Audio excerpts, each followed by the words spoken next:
115 करोड़ रुपए की लागत की विभिन्न योजनाओं का फीता काटकर और शिलापट अनावरण कर लोकार्पण किया। गंगा नदी के किनारे अवस्थित सिमरिया धाम के निकट सीढ़ी घाट, धर्मशाला, पार्क का निर्माण, स्नान घाट एवं चेंजिंग रूम, धार्मिक अनुष्ठान हेतु मंडप निर्माण एवं गंगा आरती हेतु निर्धारित स्थल, घाट के समानांतर स्नान हेतु सुरक्षा व्यवस्था एवं barricading, shaded canopy, watch tower, श्रद्धालुओं के बैठने की व्यवस्था एवं लैंडस्केपिंग सहित अन्य सौंदर्यीकरण कार्य किया गया है। लोकार्पण के पश्चात मुख्यमंत्री ने सिमरिया घाट का जायजा लिया और अधिकारियों को आवश्यक निर्देश दिया। इस अवसर पर बड़ी संख्या में सिमरिया धाम स्थल पर लोग उपस्थित थे और कराए गए घाटों के सौंदर्यीकरण को लेकर काफी उत्साहित थे। वहां उपस्थित लोगों ने इसके लिए मुख्यमंत्री का आभार व्यक्त किया। कार्यक्रम में शंखनाद कर मुख्यमंत्री का स्वागत किया गया। ज्ञातव्य है कि बेगूसराय जिले के बरौनी प्रखंड अंतर्गत उत्तर वाहिनी गंगा नदी के बाले तट पर अवस्थित सिमरिया घाट प्राचीन काल से ही आध्यात्मिक एवं धार्मिक दृष्टिकोण से प्रसिद्ध रहा है। सिमरिया स्थल को वैदिक काल से ही कुंभ स्थली एवं कल्पवास के लिए महत्वपूर्ण स्थान होने का गौरव प्राप्त है, जहाँ कार्तिक नवम्बर माह में प्रतिवर्ष कल्पवास मेला लगता है। श्रद्धालुओं की आस्था को देखते हुए राज्य सरकार द्वारा वर्ष 2012 में कल्पवास मेले को राजकीय मेले के रूप में घोषित किया गया है। सिमरिया घाट में वर्ष 2011 में अर्ध कुंभ एवं वर्ष 2017 में महाकुंभ के आयोजन के समय से ही इस स्थल के विकास की आवश्यकता महसूस होने लगी थी। 16 फरवरी 2023 को समाधान यात्रा के दौरान बेगूसराय जिले की समीक्षात्मक बैठक में मुख्यमंत्री ने सिमरिया धाम को विकसित करने का निर्देश दिया। मुख्यमंत्री द्वारा 30 मई 2023 को इस योजना का शिलान्यास किया गया था, जिसका आज लोकार्पण किया गया। इन कार्यों के पूर्ण होने से सिमरिया घाट को गंगा नदी के कटाव से पूर्ण रूपेण सुरक्षित किया जा सकेगा। इस स्थल के पर्यटन स्थल के रूप में विकसित होने से श्रद्धालुओं को काफी सुविधा होगी। इससे स्थानीय स्तर पर रोजगार के अवसर पैदा होंगे एवं क्षेत्र का सामाजिक आर्थिक विकास संभव होगा।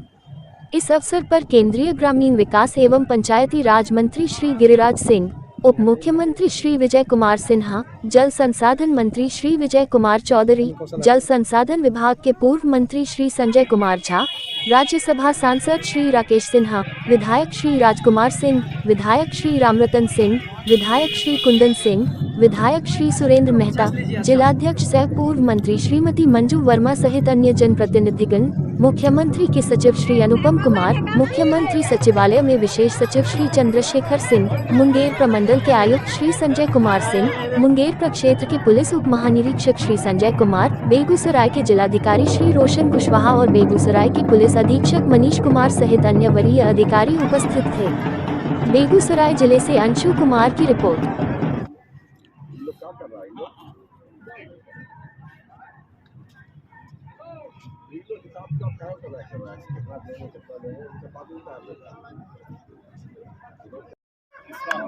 कल्पवास और महाकुंभ का ये स्थल बना है और पूरी तरह से उत्तर बिहार के लिए, पूरे बिहार के लिए बड़ा ही ऐतिहासिक महत्व रखता है। आज उसी के डेवलपमेंट लेकर के माननीय मुख्यमंत्री जी आए।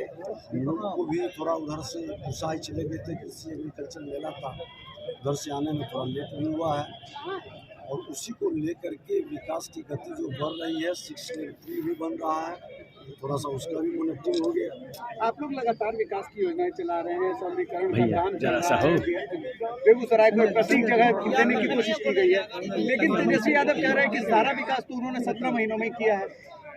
जिनको 15 साल का अवसर मिला, कुछ नहीं कर सके। जनादेश एनडीए को मिला था, एनडीए ने सारे विकास के विजन को रखा, विकास की सोच को रखा, विकास की नींव को रखा और वो विकास आज फलित हो रहा है और दिखाई भी पड़ रहा है। चाहे नियुक्ति का मामला हो, चाहे डेवलपमेंट का मामला हो, चाहे बिहार के डबल इंजन की सरकार केंद्र और राज्य के द्वारा, देश के प्रधानमंत्री जी के द्वारा जो नींव रखी गई, वो पुल का मूर्त रूप दिखाई भी पड़ रहा है। जो व्यक्ति अपनी जिम्मेवारी का निर्वहन नहीं कर पा रहे, 5-5 विभाग लेकर के सिर्फ जनता की गाढ़ी कमाई लूटने में लगे थे, विकास में कोई रुचि नहीं था, न कोई विजन था।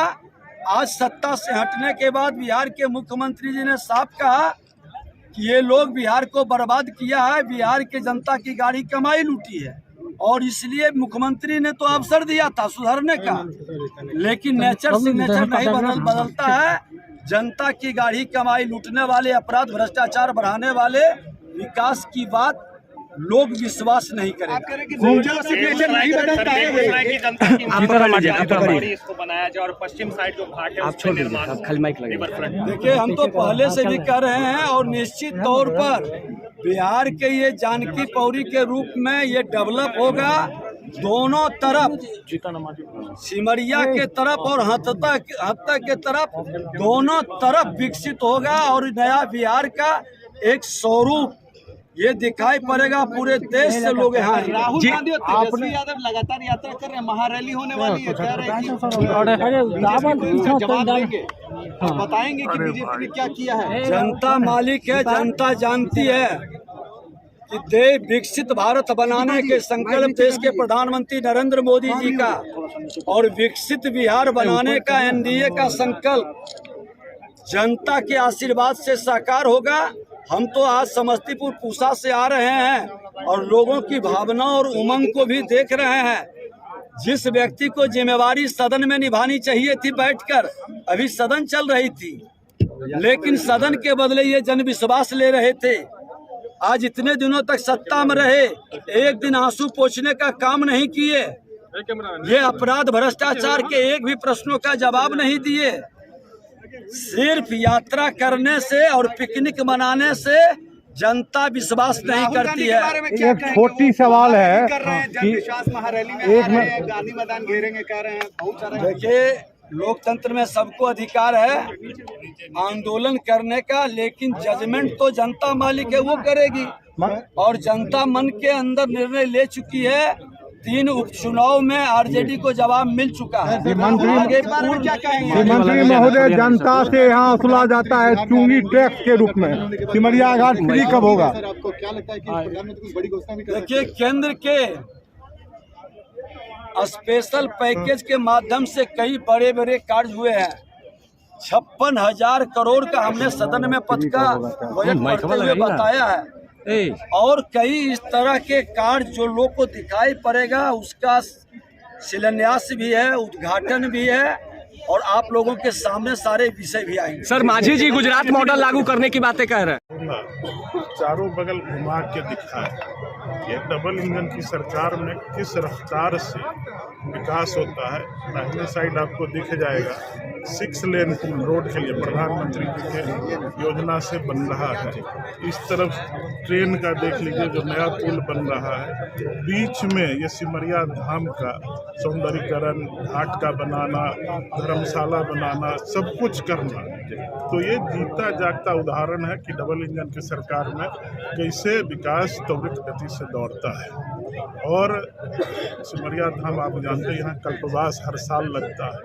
महीनों तक बिहारी में देश के कोने कोने से लोग आते हैं और यहाँ आध्यात्म के साथ होते हैं और यहाँ पूजा पाठ करते हैं, सब कुछ करते हैं। तो यह विकास किया गया है, ऐतिहासिक काम। सर, डबल इंजन की सरकार है, ये सरकार प्रतिनिधि चला रहे हैं या फिर अफसरशाही सरकार है?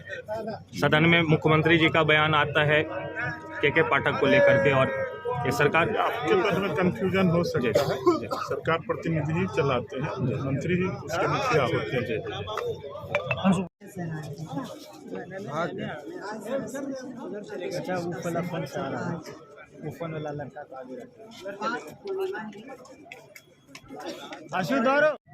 बीच में थोड़ा सा अवरोध हुआ था, फिर से माननीय मुख्यमंत्री जी और केंद्र की भारत सरकार के प्रधानमंत्री दोनों का संकल्प है बिहार का विकास।